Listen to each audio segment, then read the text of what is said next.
नमस्कार। आप सुन रहे हैं रेडियो उड़ान। मैं हूं सुषमा त्रिपाठी, आज के संवाद की प्रस्तुतकर्ता। मैं स्पेक्ट्रम द अवेयरनेस प्रोजेक्ट की अवेयरनेस एम्बेसडर और कोर टीम मेंबर होने के साथ साथ एक लेखक, संपादक और मंडला कला सलाहकार हूं। आज की चर्चा स्पेक्ट्रम द अवेयरनेस प्रोजेक्ट द्वारा संचालित मल्टीलिंगुअल भारत के चौथे भाग के कार्यक्रम के अंतर्गत प्रस्तुत की जा रही है, जिसका उद्देश्य है सहयोग से निर्माण एक सकारात्मक समाज का।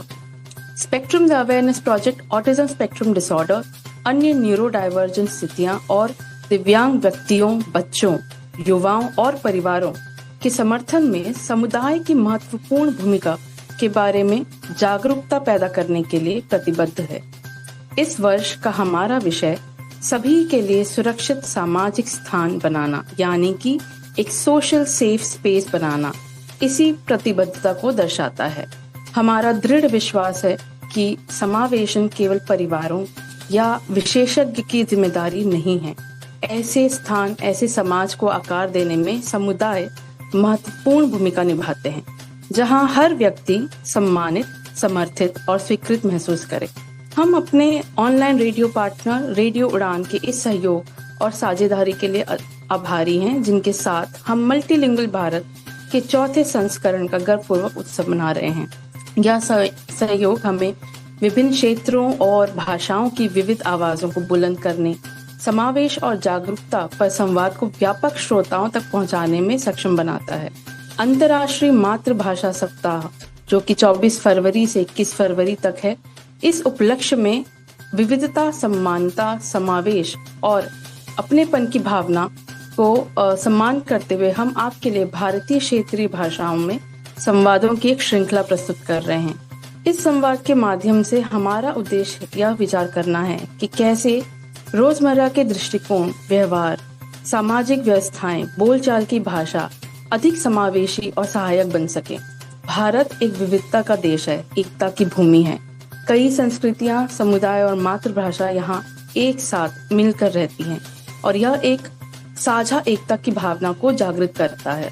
अंतर्राष्ट्रीय मातृभाषा दिवस 2026 की भावना से जुड़कर हम भारत की समृद्ध भाषाई विविधता और हमारे समुदायों को आकार देने वाली आवाजों का उत्सव मनाने के लिए एक सप्ताह तक चलने वाले संवादों की श्रृंखला प्रस्तुत करते हैं। आज की चर्चा को आगे बढ़ाने के लिए हमारे साथ जुड़ चुकी हैं हमारी आज की अतिथि शैलजा शर्मा जी, जो आज के विषय से संबंधित अपने दृष्टिकोण और अपना अनुभव हमारे साथ साझा करेंगी। शैलजा जी एक अधिवक्ता हैं। कॉर्पोरेट कानून, शिक्षा कानून और विकलांगता कानून में उनका 23 वर्षों से अधिक का अनुभव है। उनका एक बेटा है जो 21 वर्षीय हैं और ऑटिज्म स्पेक्ट्रम में है।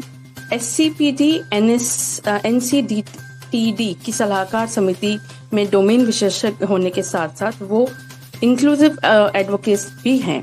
नमस्कार मैम, आपका स्वागत है। धन्यवाद सुषमा जी। मैं क्लियर करूं, जो ये state commissioner for Delhi, national capital territory of Delhi, जो डिसेबिलिटी कमिश्नर की कमेटी होती है जहां सलाह ली जाती है, वो विभिन्न विषयों पे एक कमेटी के साथ सलाह लेते हैं। उस कमेटी की मैं मेंबर थी जी। दिल्ली में बहुत सारा काम स्टेट डिसेबिलिटी कमिश्नर के थ्रू हुआ, जिसमें एजुकेशन पे भी बहुत काम किया गया और डिसेबिलिटी रिलेटेड और जितने भी लीगल वाला पार्ट जो था, उसमें बहुत सारे सुमोटो केसेस के थ्रू बहुत अवेयरनेस और बहुत कहते ना इम्प्लीमेंटेशन जो कानून का था। कानून बनना एक बात होती है और उसका अनुकरण होना दूसरी बात होती है। तो बहुत सारे विषयों पे यहाँ पे काम हुआ था और उम्मीद है कि आगे भी होता रहेगा। फिलहाल दिल्ली में कोई नहीं है डिसेबिलिटी कमिश्नर। जब हम सेफ्टी की बात करते हैं, हम आपने सुरक्षा की बात की, तो नियमों से पहले सबसे पहले गरिमा आती है। कहते हैं ना, मॉरल्स बिफोर लॉ। तो कानून बनना और कानून का अप्लाई होना, ये दोनों चीज साथ साथ चलनी बहुत जरूरी होती है। बिल्कुल सही कहा मैम आपने। और इसी पर मैं आपसे जानना चाहूंगी कि आपके अनुसार क्या है सेफ सोशल स्पेस, यानी कि सभी के लिए समाज में एक सुरक्षित स्थान के क्या मायने हैं आपके हिसाब से? जहाँ भय ना हो, जहाँ भेद ना हो, मेरे लिए वही सुरक्षित है।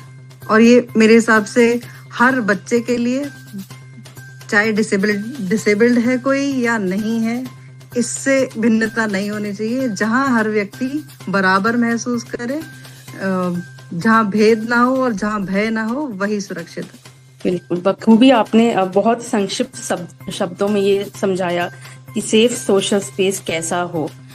मैम, मैं आपसे ये भी जानना चाहूंगी कि जब हम शिक्षा के अधिकार की बात करते हैं तो स्कूल तक पहुंचने के अलावा कानूनी दृष्टिकोण से आरटी और आरपीडब्ल्यूडी जो अधिनियम है, उनमें ऐसे कौन से प्रमुख प्रावधान हैं जो विविध अधिगम और विकासात्मक आवश्यकताओं वाले बच्चों के लिए समावेशन और गरिमा का समर्थन करते हैं? हम आरटीई कहता है कि फ्री एंड कंपलसरी एजुकेशन हर किसी को मिलनी चाहिए, ठीक है। तो जब हम बात करते हैं इस बात की कि समानता का अधिकार मिले, तो शिक्षा का अधिकार उसमें एक पहलू है। शिक्षा का अधिकार केवल ये नहीं है कि आपने स्कूल में एक सीट अपनी ले ली, कि आप सिर्फ कक्षा में बैठ सकते हैं, अधिकार वहीं खत्म नहीं होता। आप वहां अपनाए जाते हैं, स्वीकार किए जाते हैं, भेदभाव नहीं होता है। आपका करिकुलम को अडेप्ट किया जाता है ऐसा कि वो आपको पढ़ने में हित करे, आपकी पढ़ाई को आसान बनाए, ऐसा करिकुलम अडेप्टेशन हो। ये सब अधिकार हैं। अब आरटीई से आपको एडमिशन मिलता है। आरपीडब्ल्यूडी एक्ट सेक्शन 16 वो अकोमोडेशंस बताता है कि क्या क्या चीज आप बदलाव ला सकते हैं जो पढ़ाया गया करिकुलम है उसमें, ताकि हर बच्चा अपने हिसाब से, अपनी सक्षमता के हिसाब से कि वो कैसे पढ़ेगा, किस प्रकार से पढ़ेगा, वो उसको अडेप्ट करे, ताकि क्लास के साथ चलने में कोई तकलीफ ना हो। तो ये दोनों को पैरेलली देखा जाता है, आरटीई प्लस आरपीडब्ल्यूडी एक्ट दोनों। सेक्शन 16 आरपीडब्ल्यूडी एक्ट में स्कूल्स और इंस्टीट्यूशंस के लिए गाइडलाइंस हैं कि आपकी ये ड्यूटीज हैं, आप इस प्रकार से काम करेंगे। सेक्शन 17 में अथॉरिटीज, लोकल अथॉरिटीज की ड्यूटी बताई गई है कि जो भी चिल्ड्रन विद डिसेबिलिटीज हैं, जो राइट टू, जो स्कूल में पढ़ रहे हैं, उनके पढ़ने में कोई तकलीफ ना हो, उसके लिए आप क्या क्या करेंगे, वो duty bound local authorities section 17 में है। ये तो मैम जैसे आपने बड़ी सरलता से हमारे श्रोताओं को समझाया कि दोनों एक्ट में, दोनों अधिनियम में क्या क्या चीजें इंक्लूड होती हैं और कैसे दोनों को एक साथ पैरेलली हमें यूज करना चाहिए, इम्प्लीमेंट करना चाहिए।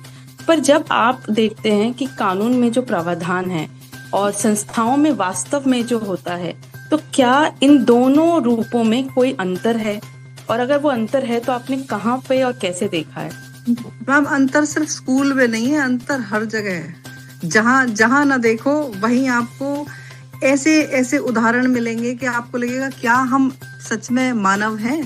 क्लास में एडमिशन हुआ, ऐसी उदाहरण आते हैं कि बच्चे को कोने में बिठा दिया गया है, बाकी बच्चों को इंस्ट्रक्ट कर दिया गया है कि आप इससे बातचीत नहीं करेंगे।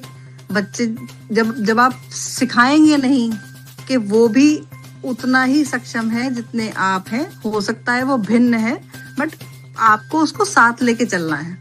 जब तक टीचर क्लास पे ये नहीं समझाएगी कि, जैसे उदाहरण के तौर पे बहुत सारे अच्छे स्पेशल एजुकेटर्स ये भी करते हैं, क्लास टीचर्स भी करती हैं, कि कौन सा वो बच्चा होगा जो स्टार लेने के लिए इससे दोस्ती करेगा।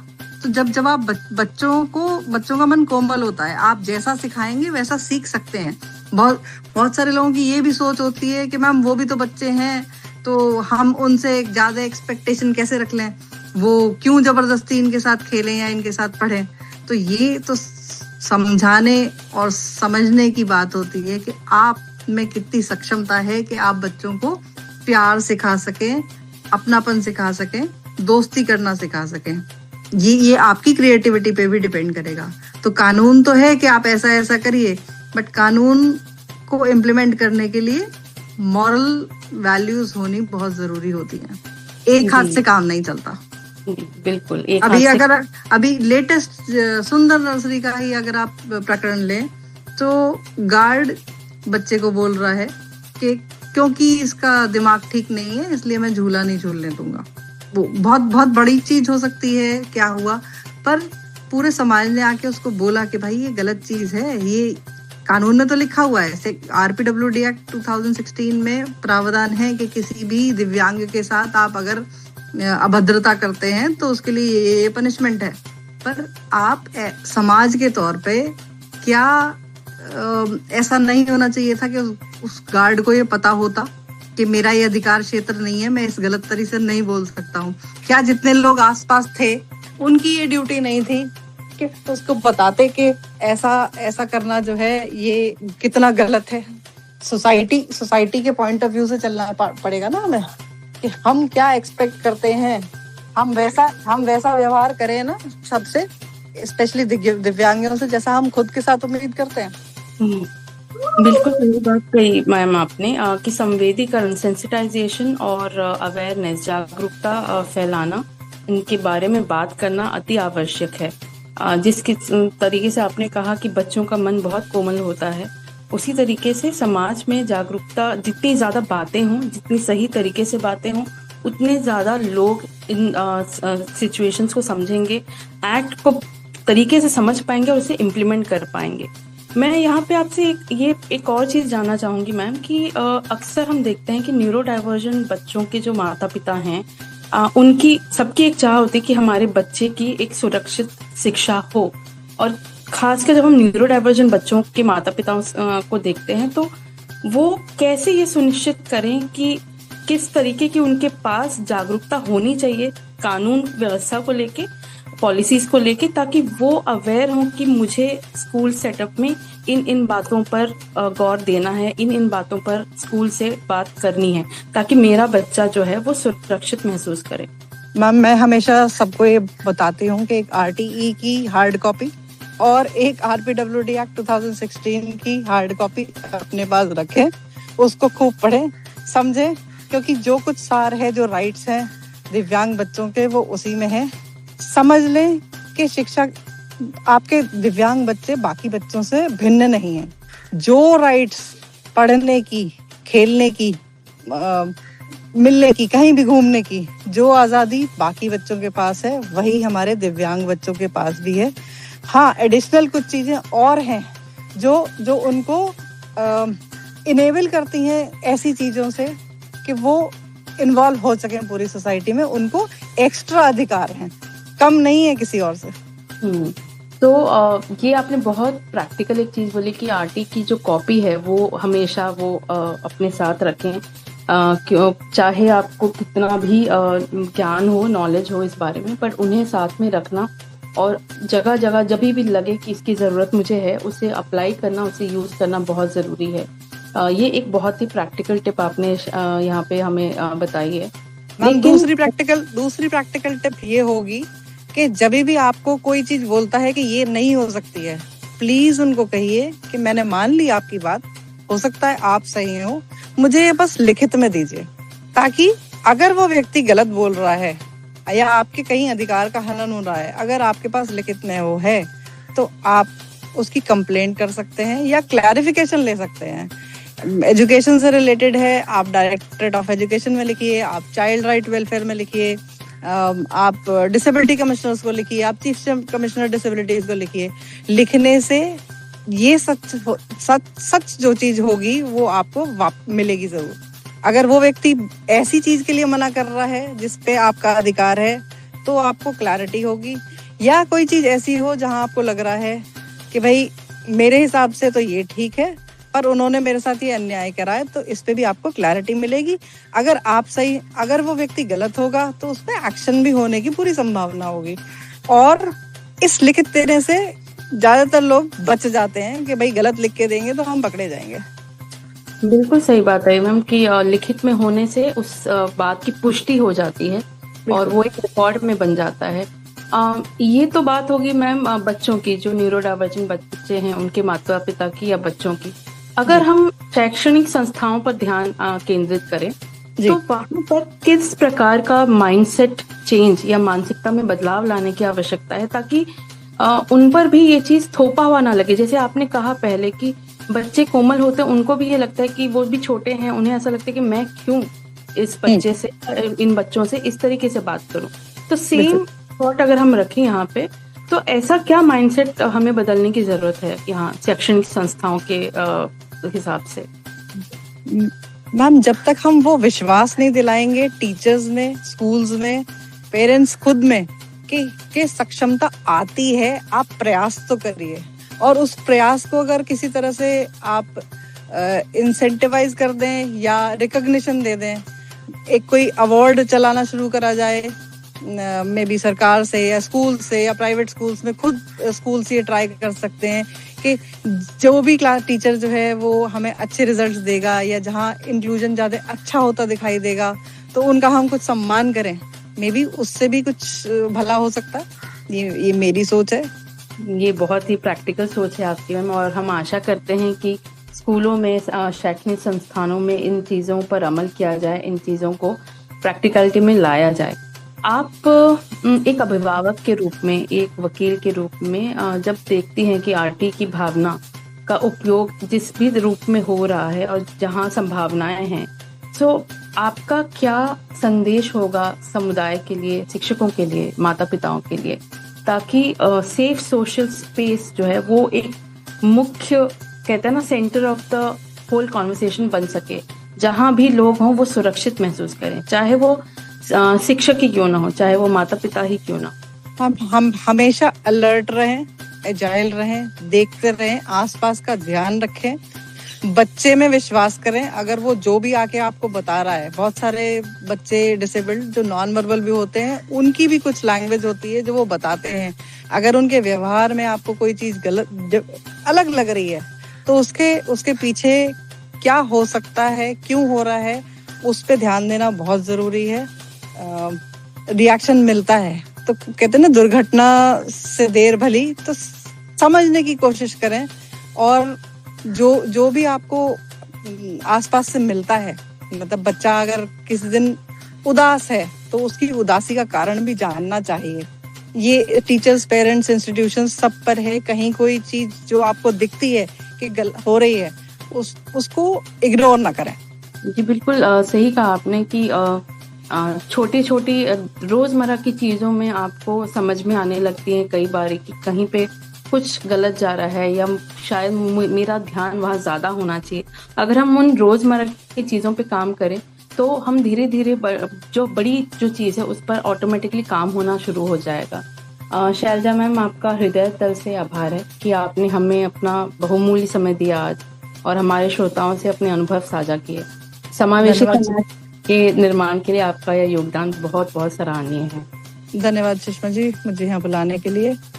साथ ही साथ हम जो हमारे रेडियो पार्टनर है रेडियो उड़ान, उनके संस्थापक श्री दानिश महाजन जी और उनकी टीम का भी आभार व्यक्त करते हैं कि उन्होंने रेडियो के जरिए विभिन्न भाषाओं में इस श्रृंखला को अधिक से अधिक लोगों तक पहुंचाने में महत्वपूर्ण योगदान दिया। हमारे श्रोतागण जो आज हमसे जुड़े हैं, मैं उनसे ये अनुरोध करना चाहूंगी कि हमारी इस बात पर जरूर गौर करें, थोड़ा सोचें कि यह स्वीकार करना कि प्रत्येक व्यक्ति भिन्न है, यह समझना कि भिन्नता समाज का एक स्वाभाविक हिस्सा है, अपनी भाषा, व्यवहार, व्यक्तित्व, कार्यों में सम्मान और समावेशिता को अपनाना, समावेशी स्थानों का समर्थन करना और समुदाय के निर्माण में अपना योगदान देना जो सभी के लिए, उनके लिए, सबके लिए सुरक्षित हो, सम्मानजनक हो, यह हम सब की एक नैतिक जिम्मेदारी का हिस्सा बनना चाहिए। हम आपसे एक और आग्रह करते हैं कि आप समावेशी होने की प्रतिज्ञा लें। मैं समावेशी होने और विशिष्टता को स्वीकार करने की प्रतिज्ञा करती हूँ। हमें सुनने के लिए धन्यवाद। अधिक जानकारी के लिए जुड़े रहें रेडियो उड़ान और स्पेक्ट्रम द अवेयरनेस प्रोजेक्ट से। धन्यवाद।